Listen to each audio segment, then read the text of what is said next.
Winter jellyfish, 199.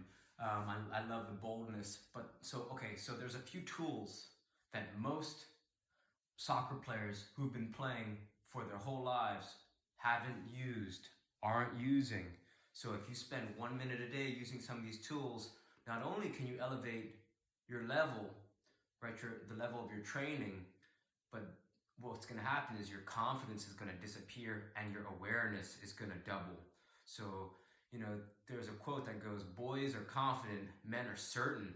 When you start to focus 1 minute a day on smart training, you're just going to raise the level you're going to start to be able to elevate the players around you. So I think the best players try to make other players look the best. It's not about, being the brightest star. It's kind of raising the level of the whole team and staying positive and being just a great teammate. Okay, so now let's talk about some tools. The first tool that comes to mind is not a tool at all.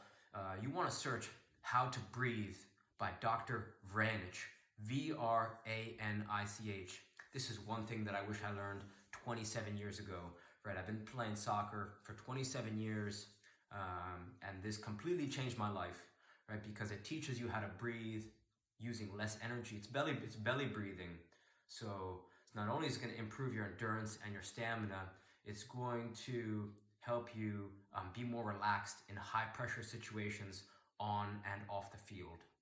So that's step one. If you could only take one piece of advice or piece of one suggestion from this video, my question is, have you ever been taught how to breathe formally?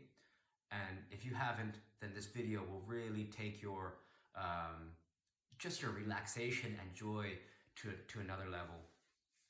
The second tool that comes to mind, it's called an RMT rope, right? And the reason why it's so powerful is because as you start to swing this rope, right, all it is is a piece of rope as long as you are tall, right? I'm 5'9", 5'10" on a good day.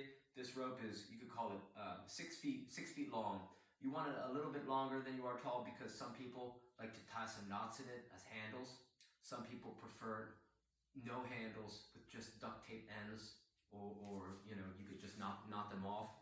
But the reason why it's so powerful, and this is something that no one's talking about, even at the highest level of the sport, the reason why it's so powerful is because the body's connected from fingers to toes.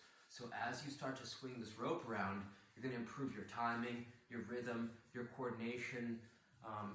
It's basically going to help you understand on a deeper level where your body is, right? Because the more control you have over what your body's doing, not only is this going to improve your running technique, but your agility, it's going to help you become more explosive. Because to be more explosive, you need to understand where your body is so that you can explode effectively.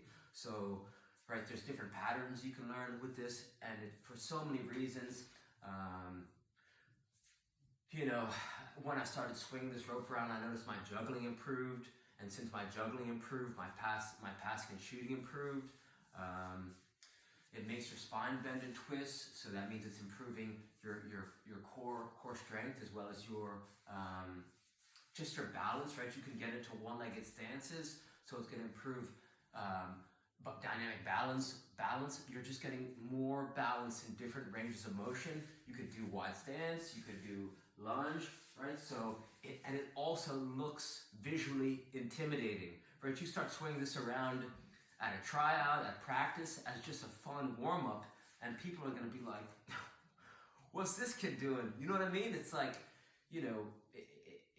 it's people say, oh, don't judge a book by its cover, but when people see people doing dynamic things, it starts to, they begin to think of you in a different way, and you start to begin to think of yourself in a different way. So I'm telling you, if you could only listen to a second thing from this video, you could, invest in an RMT rope.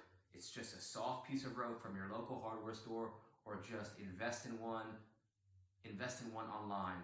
RMT rope, maybe $20 on Amazon. And the person who you want to learn more information from, the person who pioneered the RMT rope, his name is David Weck, W-E-C-K, so I would check him out for sure. Third tool. I would invest in a kick trainer, right? Just a ball and a rope. This is an SKLZ Star Kick Trainer. It's just a size 1 ball on a length of rope, right? As long as you're a little bit, maybe a little bit shorter than your hip bone to your ankle. But the reason why it's so powerful is because you could cram months of training into days or weeks, right? You could get 60 touches in 60 seconds, which means you're gonna be able to effortlessly improve your striking technique. You're gonna improve your timing, you're gonna improve your rhythm, your balance, your coordination. So for all those reasons, it's like, you know, you could be watching some football or soccer on TV, or take walking your dog or something around the block, and in 10 minutes, 15 minutes, you could get close to 1,000 touches. Right? Most players don't get that in a single practice session or a game. So this is really going to help you improve your first touch, your striking technique with both your feet, and it's just a simple tool, right? For 24 bucks, you can order this online on Amazon, or you could just make it yourself. Size 1 ball, length of rope, and then some duct tape, right? I've heard of a player, he told me when I suggested this to him, he said he made one with a jump rope and a tennis ball, and he just taped the tennis ball to the end of the jump rope, right? So simple stuff. The last thing, right, the two last things are dribbling and juggling, right? Dribbling and juggling are basically the fundamentals of soccer.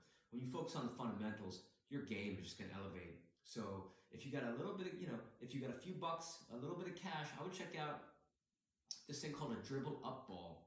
I would buy the size 4 dribble up ball, and what this is going to do is there's a little sensor or a little chip in the ball, and this allows you to use it with your phone or with your TV. So, right, it gamifies ball mastery. Anytime that you turn training, anytime you gamify training, it's going to make training more fun, which means if you make training more fun, you're going to spend more time doing it, which is going to translate to more fun playing the game, right?